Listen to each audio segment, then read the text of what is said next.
Recently, I was asked, which subway jingle do I prefer? The one from 2009, 얼씨구야, or the one that was introduced 2 years ago, 풍년? Jingle number 1 was the basis of my original Seoul Subway song, and jingle number 2 was the basis of Seoul Subway song 2. But how can I pick a favorite? They're both my adopted children. I mean, I get what people mean when they ask that question, and I get that people have weirdly strong feelings about both jingles. In fact, after Seoul Subway Song 2 came out, even my mom was like, I like the original better. But she didn't necessarily mean the original Seoul Subway song, she meant the original jingle, and she was saying it in a way that wasn't criticizing me, but was almost criticizing Seoul Metro for changing it? And I get that impression from a lot of people who express that they like the original. Like, they're not saying that I did wrong by adapting the new one, but they're just like frustrated that the original has changed, even though the original still does play on the subway train. But in my case, I've spent literally hundreds of hours listening to both originals. Like, they're stuck in my head and they're not going anywhere. And I'd like to say that jingles 1 and 2 do different things, so like they're not quite comparable, but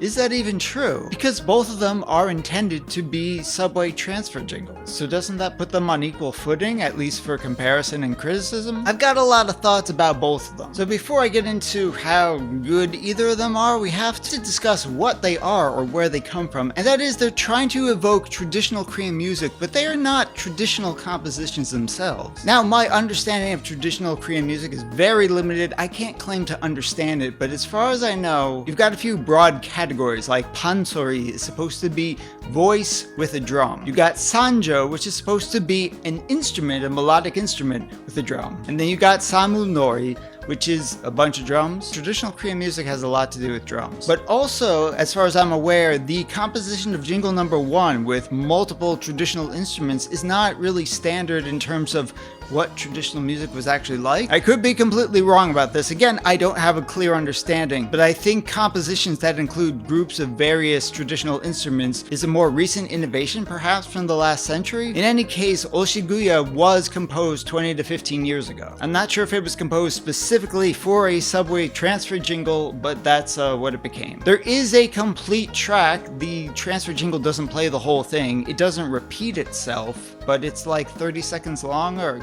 a minute. Whereas 풍년 is actually an adaptation of a traditional pansori song called 풍년가. And yes, there is a vocal melody which doesn't make it into 풍년. I guess my point with bringing up the traditional music is that most people, foreigners definitely, but Koreans also, can't really comprehend traditional Korean music. Like, I can't explain to you what the rhythm is intended to be, what the drums are doing, what the time signature is, how the measures and phrases are divided up. I couldn't tell you anything about the structure of songs or where the melody is supposed to go or whether they use chord progressions. And if I don't understand it with a music theory background, I think like 99% of the general population doesn't understand it. When it comes to jingle number 1, we don't really have a basis on which to praise or criticize. The jingle is the best it could be and also the worst it could be because we have no idea how else it could be. I cannot say, and I don't think other people can say, and I think we judge jingle number 1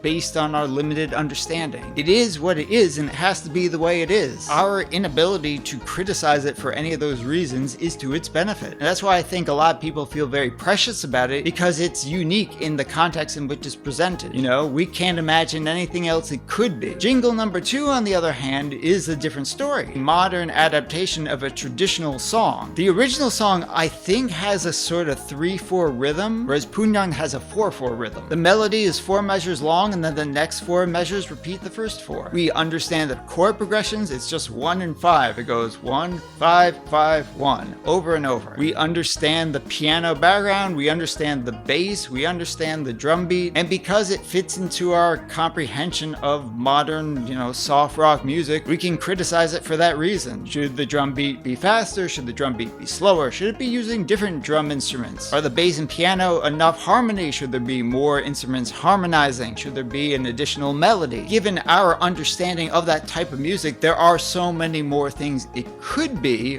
so many other ways it could have been written. I'm not saying it should have been written any of those ways. I mean, I did do an arrangement of one way it could have been written. And I don't think the Seoul Subway Song 2 is what should be played during the transfer jingle. I think that sort of soft, slow, traditional Korean elevator music is appropriate for a transfer jingle that everybody has to hear maybe multiple times a day. I don't know that I would want to hear Seoul Subway Song 2 over and over again in the subway. So I feel like that's why a lot of people prefer Jingle 1 and criticize Jingle 2. Or it might just come down to the fact that it's new and it changed the thing that they were used to. Obviously, Jingle 1 existed for a longer time. It still exists, it's still used, and I have more memories associated with it. My history of living in Korea is associated with that jingle largely. My history on YouTube is largely associated with that jingle. So like in terms of sheer experiences, obviously I have more familiarity and association with that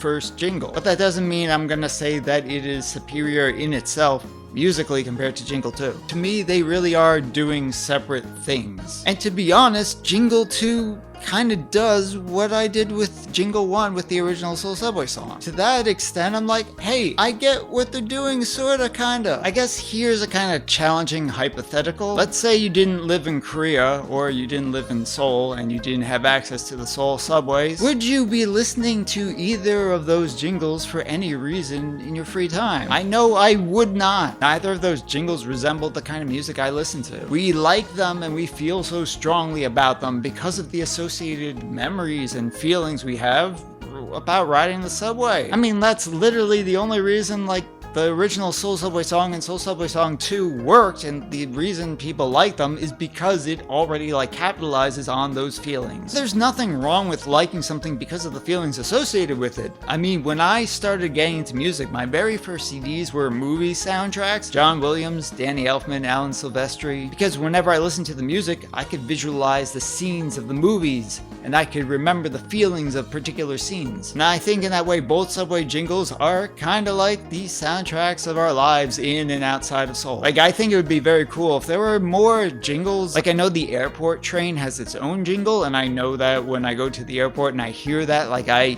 associate it with that kind of feeling of I'm traveling. And I know sometimes when you go to the palaces, you're hearing some traditional music being played. I think it's very cool to have those kind of soundtracks to our lives, and I think it would be a cool thing if there were more of them. Imagine if each train line had its own transfer jingle, or there was like a slight variation depending on which line you're transferring from and which line you're transferring to. I don't know, give it some thought and, you know, leave a comment about which jingle's your favorite. I know which one you're gonna say, but provide interesting reasons for it, or any insight about like certain memories you have of that particular jingle. Let's figure out what we really think these jingles are.